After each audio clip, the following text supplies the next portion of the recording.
I want to make a distinction that I think is quite important, and that is the distinction between self-knowledge and self-awareness. And I think it's something that a lot of times people tend to confuse and don't make this distinction. Self-knowledge is knowing yourself. Now that includes understanding your personality type, for example, understanding certain behaviors that you tend to portray, certain patterns that you tend to live out or play out. And that self-knowledge can be gained through feedback from others, that can be gained through assessments and those sort of things. But self-awareness is something quite different. Self-awareness is not just knowing that stuff, but being aware of yourself enough in real time to recognize when those patterns, behaviors, traits are actually playing out. And why that's so important is because if we might know about it, but if we're not aware of it in real time when it's happening, then we can't make a choice to change that. We ultimately are living or being driven by an unconscious pattern. It might be conscious later on, but if it's not conscious in the moment, it disables choice. So what self-awareness really does is it unlocks choice.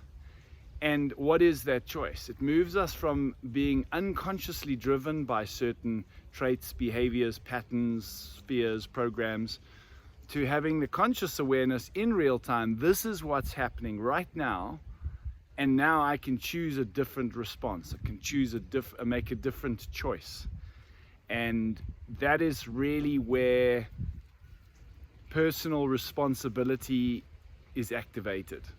Personal agency is activated through conscious choice, which is enabled or which becomes possible only through self-awareness. So self-knowledge, you might know about these things, but if you only have self-knowledge, you're not aware of them in real time when they're playing out, which means you don't have the choice to change the behavior.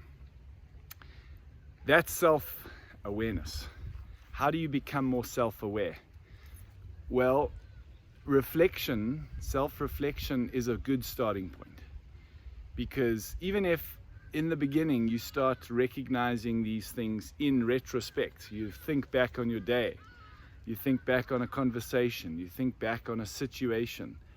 How did I handle that? How did I behave? What was at play? What that starts to build is okay, now at least I have self-knowledge of what happened. But then if you replay that in your mind, if you did it again, if you had that same situation, same conversation playing out again, how would you prefer to handle it? How would you prefer to be in that situation? And you replay that in the mind. What you actually start doing is you start firing up neural networks in the brain associated with the new behavior. And if you're doing that over and over again, you start training yourself into the new behavior, even if it's in retrospect. And what inevitably happens when you do this consistently, that's the key, it's got to be consistent, is that over time you start to build the self-awareness where you suddenly find yourself in a situation like that, but this time you catch it. This time you're aware, you have the self-awareness. This time you make a different choice. So it's not reactive, it now becomes proactive.